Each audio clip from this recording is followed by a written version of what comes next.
Welcome to Fortress of Faith with Tom Wallace, calling North America to repentance and revival. Welcome back to part number 3 of how to radicalize a Muslim.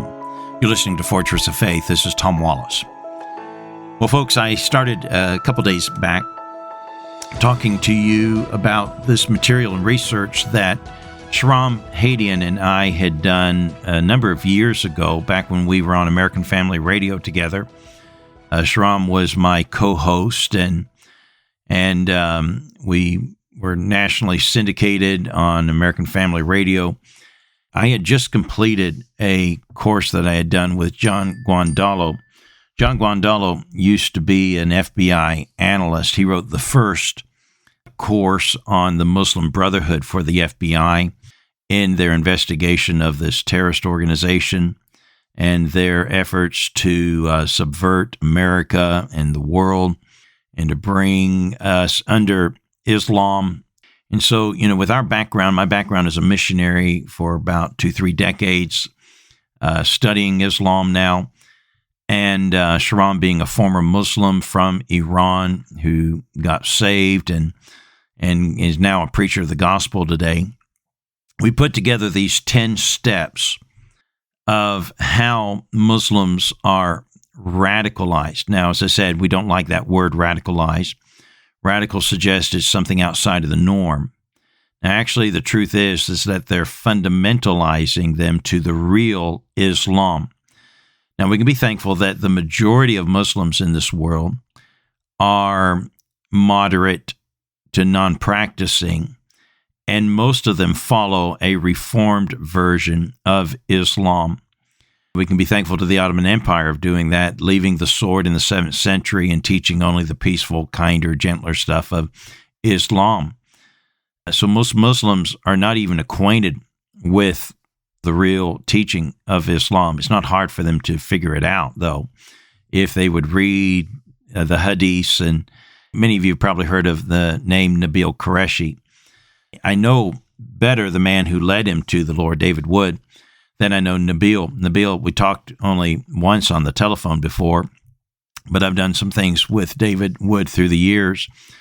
But Nabil's book, Seeking Allah, Finding Jesus, he was seeking for the truth, and he made this very powerful statement. He said, I left Islam after studying the life of Muhammad, I left Islam. But by studying the life of Jesus Christ, I became a Christian. If you study what Muhammad really did and taught by faith and practice, you'd be horrified. You really would. Even a Muslim would have a hard time defending Islam if they're truly acquainted with what Muhammad did. That's why Muslims don't study it.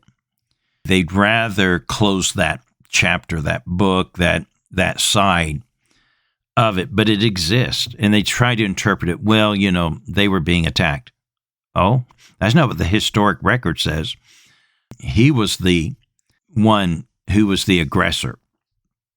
And Muhammad wasn't building a religion only. He was building a kingdom, and he used his religion to manipulate people, like I just talked about yesterday, by promising them the blessings of a shaheed if they go to war and die. I'll say this. If you missed any of our broadcasts, go online, go to fortressoffaith.com. You can re-listen. We're on Spotify, but we're also now on YouTube. You can listen to the same broadcast on YouTube. Find our channel there, Fortress of Faith. We're there. There's a few other people out there who call themselves Fortress of Faith too on YouTube, but you'll find our channel, and you can re-listen to these and share them with your friends, please. And do me a favor, if you go to YouTube, we would really be blessed if you would go to YouTube and subscribe to our channel. We need to get people aware of our channel. I got into a debate with an imam. It wasn't a formal debate, but we kind of were discussing, and there was a group of people there. And he brought up the shaheeds. The shaheed is the martyr. And we were at point number 8 in our list of the 10 steps to radicalize a Muslim or fundamentalize them, and establish that the greatest reward is to be a shaheed. This is the only guarantee you could get to heaven, is to die as a shaheed by performing jihad, which was step number 7. That the guarantee to salvation is through jihad and dying. This is why when Muslims perform jihad, they want to die. They want their life taken at that moment because that's their gateway, their ticket to heaven, and their ticket to an orgy in heaven, 72 virgins, and gaining of salvation of 70 other people and the greatest honor and greatest reward. So we got talking about the shaheed, and he got into the word shaheed, the Al-Hurlan, the virgins, the 72 Al-Hurlans. And he was trying to kind of mock me because, I can only sight read a little in Arabic. And he was saying, well, the word Al-Hurlan could be translated as 72 raisins. And I said, well, hold on a minute. Let's think this through. I am out on the field with the prophet, and the prophet tells me that if I go to battle today and I lose my life, I die going to rob this caravan of all their wealth and these people and stuff, and I get killed, that it's okay because my reward is 72 raisins. I'll get to go to heaven to have 72 raisins. Really? I said, I sure hope they're chocolate-covered raisins. He did not like that at all. And I probably was a little cheeky by saying that, but come on. You want me to believe that my reward is 72 raisins? And then I also said to him, have you not read of the sexual things they'll be doing to those raisins? Anyhow, he didn't like that either. All right, well, okay, let's move on. We're at number 8. Establish the greatest reward is to die as a shaheed. Okay, number 9. Establish that the people of the book, the Al-Kitab. Now, that's an expression in the Quran. I don't know. One day I'll count it. I have to use a computer software to do this, because I imagine it's probably 100, 300 times in the Quran. The people of the book. Who are the people of the book? The Bible. The Christians and the Jews. And they have corrupted the West. And their Judeo-Christian democratic government is corrupting the world. So they have to establish that the people of the book, the Christians and the Jews, are corrupting the world with their democratic government. Have you ever heard of the term Boko Haram? Haram means forbidden, and Boko means Western values, Western ways, the West. So we of the West, the Christians and the Jews, we are corrupting the world with our values, with our democratic government, and that we are poisoning the world. Now, earlier on, we've established that we are the kafir, the filth, the evil. But not only are we the unbeliever, the filth, and in order to have peace in this world, we have to rid the world of there. That was point number 5. But point number 9 is that we're spreading our poison. And what is it? A democratic government. So when they see Israel, who are practicing a democracy, see, their idea of democracy is foreign to them. It's not Islamic.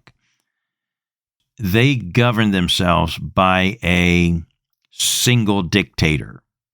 His word is the way it is, and you follow it. The caliphate, the caliph, the ruler, and so they don't understand democracy. Their idea of democracy is when the mob rises up to throw out their dictator, only to replace him with another dictator.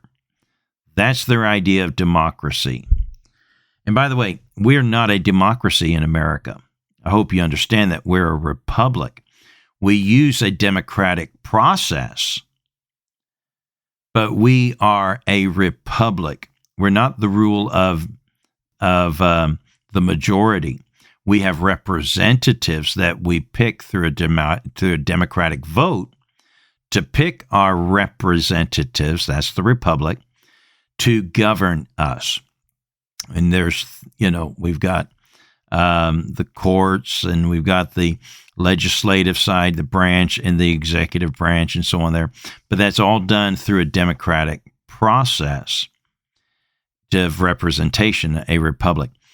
And they think this is evil.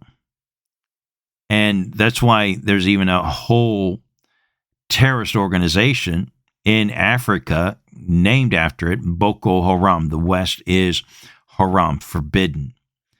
And so to fundamentalize them, you have to teach that God's law, Sharia law, is superior. Man's law is inferior, and it's poisonous, and we are spreading it. So the Christians and the Jews are the enemy because we're spreading that.